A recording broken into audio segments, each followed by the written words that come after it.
పథకాల అమల్లో మాట తప్పేది లేదని మడమ తిప్పబోమని మంత్రి తుమ్మల నాగేశ్వరరావు అన్నారు. కొంత ఆలస్యమైన అన్ని పథకాలను అమలు చేస్తామని స్పష్టం చేశారు.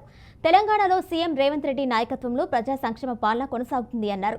2 లక్షల రూపాయల రుణమాఫీకి కాంగ్రెస్ ప్రభుత్వం కట్టుబడి ఉందన్నారు. అన్ని పంటలకు బోనస్ ఇవ్వడానికి కృషి చేస్తామన్నారు. బీఆర్ఎస్ పాలన అంతా అవినీతిమయంగా మారిందని, గొర్రెలు బర్రెల స్కీమ్లో అవినీతికి పాల్పడ్డారని ఆరోపించారు.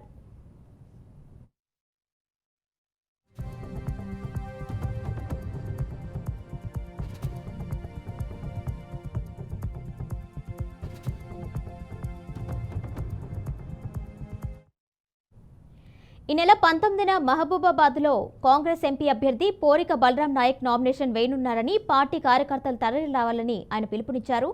అదే రోజున జరిగే బహిరంగ సభలో సీఎం రేవంత్ రెడ్డి పాల్గొంటారని చెప్పారు. సభను విజయవంతం చేయాలని కోరారు. నిన్న సభ నిర్వహణ కోసం ఎన్టీఆర్ స్టేడియాన్ని పరిశీలించారు.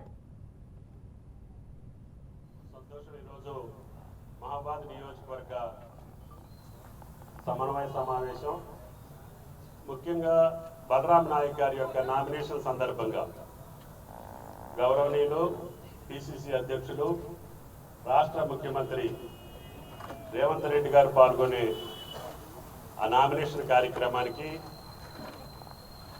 మహబాద్ని తెలుసుకున్నారు.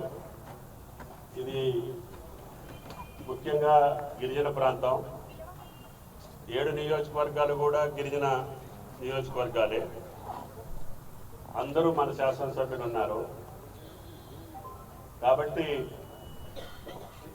ముఖ్యమంత్రి గారు ఈ మహబాద్ నియోజకవర్గ పార్లమెంట్ నామినేషన్కి రావటం, ఈ నియోజకవర్గ కార్యకర్తలకి, ప్రజలకి, గారు బలరాం నాయక్ గారి యొక్క గెలుపు కోసం సాక్షాత్తు రాష్ట్ర